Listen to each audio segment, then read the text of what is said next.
विधानसभा चुनाव के मतदान की तारीख जैसे जैसे नजदीक आ रही है, वैसे वैसे ही नेताओं में राजनीतिक आरोप प्रत्यारोप का लेवल भी बढ़ रहा है।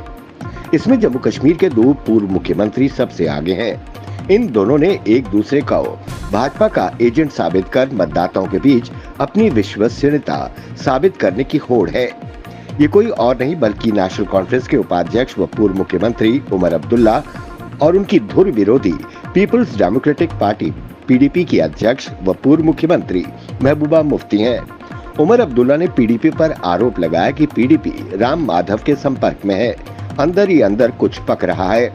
वहीं महबूबा मुफ्ती ने पलटवार करते हुए कहा कि इन्हें नेशनल कॉन्फ्रेंस और उमर अब्दुल्ला को अपने भीतर झांकना चाहिए। जम्मू कश्मीर अपनी पार्टी ने दूसरे और तीसरे चरण में शामिल 10 विधानसभा निर्वाचन क्षेत्रों के लिए अपने उम्मीदवारों की लिस्ट जारी कर दी है। वहीं दूसरी तरफ अवामी इत्तेहाद पार्टी ने भी अपने 10 उम्मीदवारों को टिकट दिया है। पूर्व विधायक शोएब लोन को अवामी इत्तेहाद पार्टी ने बारामूला से अपना उम्मीदवार बनाया है। शोएब लोन ने लोकसभा चुनाव में अवामी इत्तेहाद पार्टी के चेयरमैन इंजीनियर रशीद की जीत में अहम भूमिका निभाई थी। जम्मू कश्मीर के पुनर्गठन के बाद पहली बार विधानसभा चुनाव हो रहे हैं।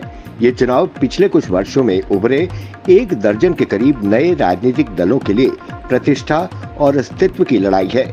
अभी तक ये दल उम्मीदों के मुताबिक जनता का भरोसा जीतने में सफल नहीं दिख रहे।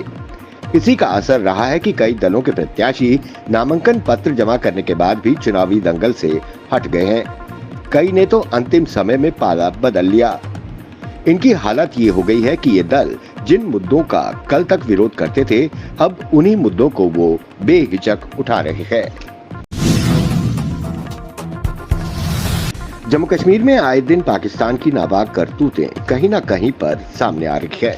कहीं पर पाकिस्तान में एक्टिव आतंकी संगठन ड्रोन की मदद से मादक तस्करी करने का प्रयास करता है, तो कहीं इसी ड्रोन की मदद से हथियारों को सरहद के इस पार एक्टिव अपने साथी आतंकियों तक पहुंचाने का काम करता है। बीती देर रात सांबा के रामगढ़ के अग्रिम मालूचक बल्लड़ क्षेत्र में गांव के लोगों ने पाकिस्तान की तरफ से आसमान पर एक ड्रोन मंडराते देखा। उन्होंने इसकी सूचना तुरंत बीएसएफ और पुलिस को दी। दोनों टीमें मौके पर पहुंची और इलाके में सर्च ऑपरेशन चलाया। तलाशी के अभियान के दौरान एक हथियारों की खेप बरामद की गई है। पीडीपी प्रमुख महबूबा मुफ्ती ने भाजपा के साथ किसी भी तरह के गठबंधन को लेकर अपने सख्त रुख को स्पष्ट कर दिया है। उन्होंने कहा कि उनकी पार्टी ने जम्मू कश्मीर में मसले के समाधान के लिए भाजपा के साथ हाथ मिलाया था। महबूबा मुफ्ती ने आरोप लगाया कि भाजपा ने पूर्व प्रधानमंत्री अटल बिहारी वाजपेयी के दृष्टिकोण को आगे बढ़ाने के बजाय सब कुछ बिखेर दिया है। महबूबा मुफ्ती ने जोर देकर कहा कि अगर उन्हें मुख्यमंत्री बनने की इच्छा होती तो वो कांग्रेस के साथ भी गठबंधन कर सकती थी। वहीं उन्होंने कहा कि उनकी सरकार के 3 वर्षों में साउथ कश्मीर में स्कूलों, कॉलेजों, एम्स और तहसीलों में काफी काम हुआ, जो नेशनल कॉन्फ्रेंस के 50 सालों की सरकार में नहीं हुआ था। जम्मू कश्मीर में पहले चरण के नामांकन की सूची में युवा चेहरों की बहार है। 24 सीटों पर पार्टियों के टिकट से 20 चेहरे नए हैं। इतने ही निर्दलीय हैं। इनमें 25 साल की मीनाक्षी सबसे कम उम्र की प्रत्याशी हैं। बीएसपी ने इन्हें भद्रवाह विधानसभा से प्रत्याशी बनाया है।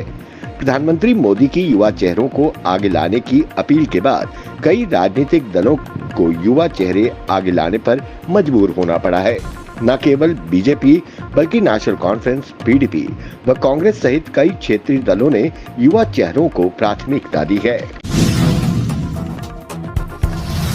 दिल्ली शराब नीति से जुड़े सीबीआई के मामले में दिल्ली के मुख्यमंत्री अरविंद केजरीवाल की न्यायिक हिरासत राउज एवेन्यू कोर्ट ने 11 सितंबर तक बढ़ा दी है।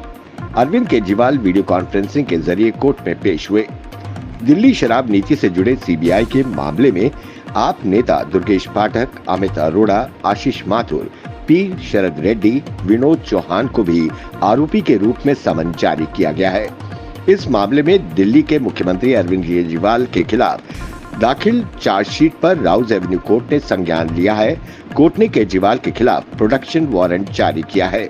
केजरीवाल को वीडियो कॉन्फ्रेंसिंग के जरिए पेश होने का निर्देश दिया है।